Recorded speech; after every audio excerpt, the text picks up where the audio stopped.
tal? Bona nit, Maria. Saps, Marian, cercant per la biblioteca vaig trobar un llibre que em va cridar el seu títol, Els vides planes, i és d'una escriptora de Dénia, Maria Ibars, una escriptora de l'ombra del Mongó, que en temps difícil va decidir escriure en la nostra llengua i es conta la situació de les dones en contrast amb l'estima d'una família exclusivament matriarcal, mare i fill. Aquesta obra està impregnada de romanticisme, de costums, de natura. Escoltem com comença.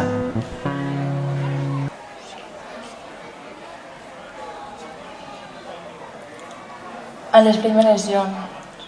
Per això, què és? Ja comprenc per què cridaven els gossos.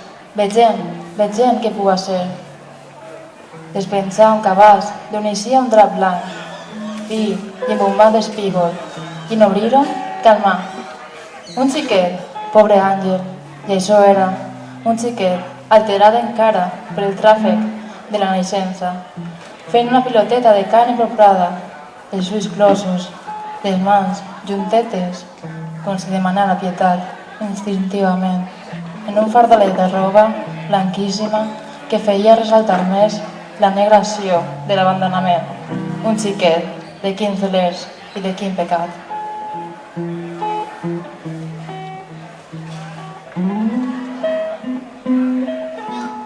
Un cor sobri. Ana Maria era ja 6 anys vídua i mai no havia tingut fills. Sempre havia viscut en la caseta on corullaven totes les belleses que fan tan admirables algunes perspectives del terme de Dénia. L'humil campusset de la falda del Mongó solament es comunicava amb el pla per un senderol pedregós. No podia explicar-se res, no li donava llum per veure clar el motiu d'aquell fet. Seguia amb el xiquet acaronadet, dreta al bancal de la porta. El contacte d'aquella careta innocent que ara s'apegava a la d'ella li cobria un raig de tendresa que l'impulsava a besar-la apassionadament. Però podria ella, als 50 anys, m'emprendre el tràfic de cuidar un xiquet? I li va posar de nom Roc.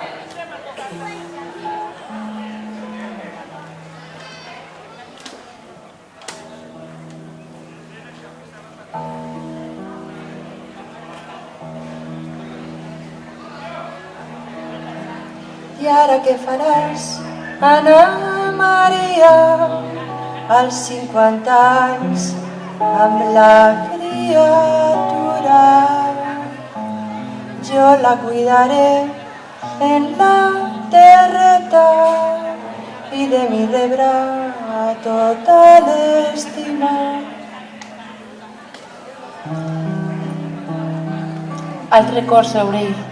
Així era la vida de Mongonet, enravenat a l'hivern i sudorosa a l'estiu. Anava repartint la gent de l'eixiu ramat pel més proper de la rodalia. En altres hores tenia la cura de la terra. Això l'enfrontia, però Ana Maria no aconseguia voler esvelt com ho desitjava.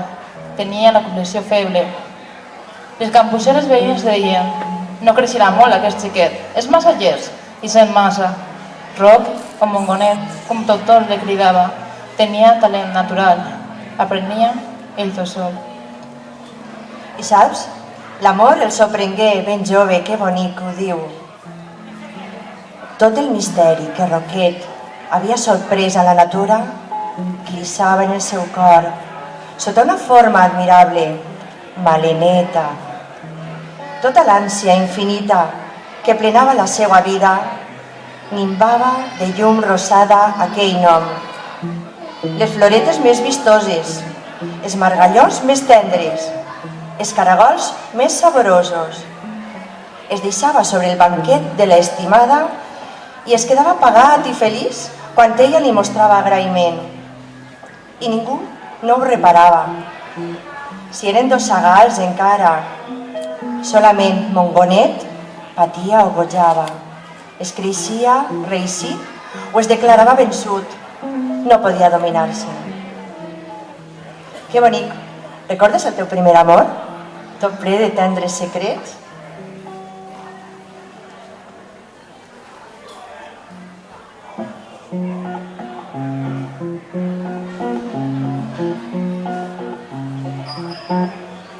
Mongonet, Mongonet, suoros a l'estiu, enravenat a l'hivern. Mongonet, Mongonet, suoros a l'estiu, enravenat a l'hivern. Roquet, ets hàbil i llest, per maleneta del cor pres. Mongonet, Mongonet, suoros a l'estiu, enravenat a l'hivern. Mongonet, Mongonet, suoros a l'estiu, enravenat a l'hivern. Roquet, ets hàbil i llest, per maleneta del cor pres.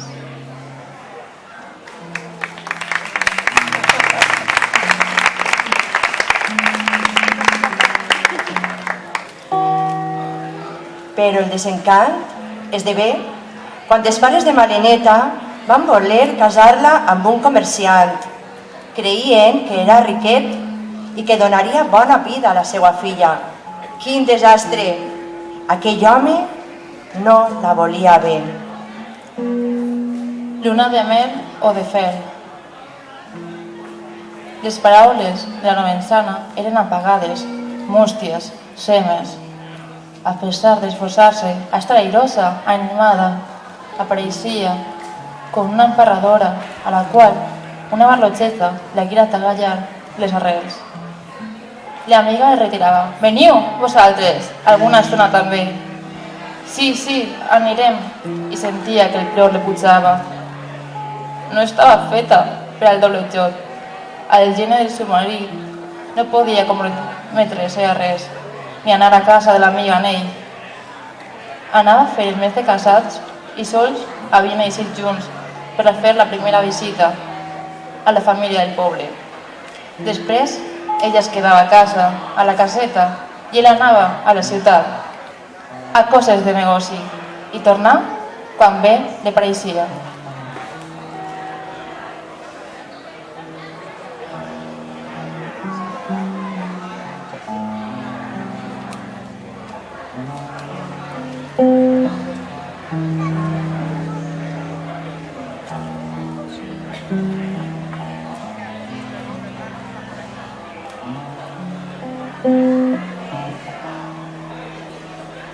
Matrimoni d'interès, matrimoni sense amor. Ella tancada a la casa mentre ell corria el món. Matrimoni d'interès, matrimoni sense amor. Ella tancada en la casa mentre ell corria el món.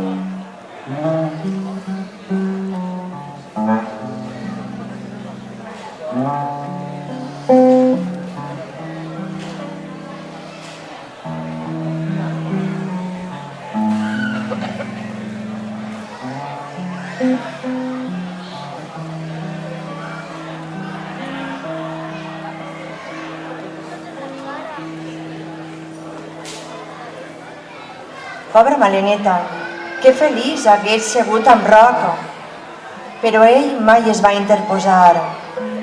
Sols patia per ella. Però així conta que un dia el tal Manolo, l'home de Maleneta, volia domar un poltre jove i maltractava l'animal. Aquell poltre s'anomenava Corresol. Roc va enganxar les brides de l'animal a un esbarcet per fer-li la broma i que baixara del poltre, i al moment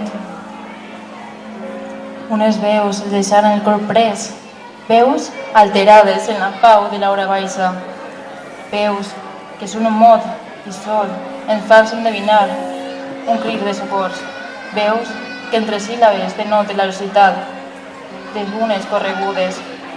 Manolo que mostrava l'assot, i l'animal que s'encrespava i s'estirà, i el rambal enganxar el bracer. L'home que no pot alçar-se i la bèstia que es girà i forcetant posa les potes contundentment al cap de l'enemic, el qual, naufragat, ja no es mou ni ret. En trones venjadores, totes els colps que aquest l'havia donat. I trobes que Roc i Malineta acabarien junts després de la mort del tal Manolo? No sé, doncs el llibre acaba així, en les festes d'un poble, en la paròdia de la processó i de la vida dels personatges. La leyenda.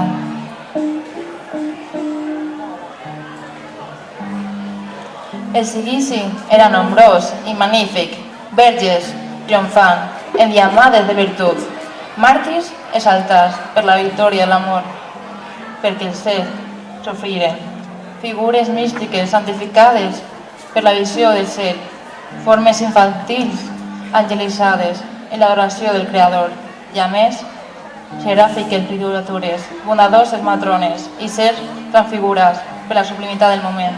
Entre ells, ell estava segur de veure la begutat. Rosa, la gentil campusera, que estava vi, havia begut del dolor, que el mirava responsivament i tendrament. Quin despertar seria el de Mongonet? Quedaria d'aquell somni pau en l'ànima i goig de resurrecció per vindre? Pensem que en la terra recremada vora el cràter d'un volcà pugnen per eixir les flors i que del fang mort de les marjals brota la vida. Havia de ser refractària aquesta desclosa, l'ànima senzilla d'aquestes vides planes? Pot ser que la flor paorosa del mar, amb punxes de remordiments, anara apagant son esclat. En Penyamar, les Rotes, Denia, 1949.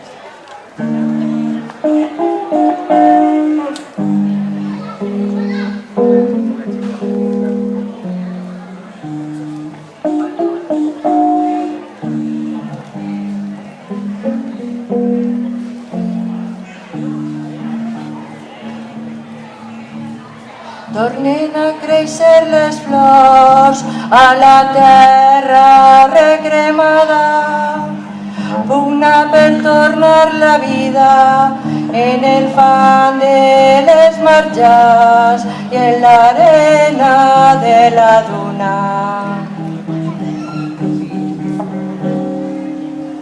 Mentre al cor de les persones punxes paoroses del mal fan créixer remordiments que apagaran son esclat, que apagaran son esclat.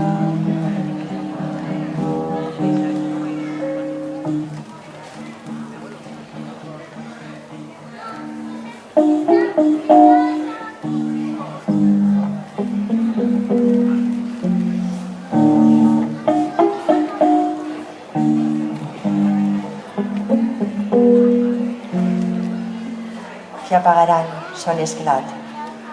Que passeu bona nit.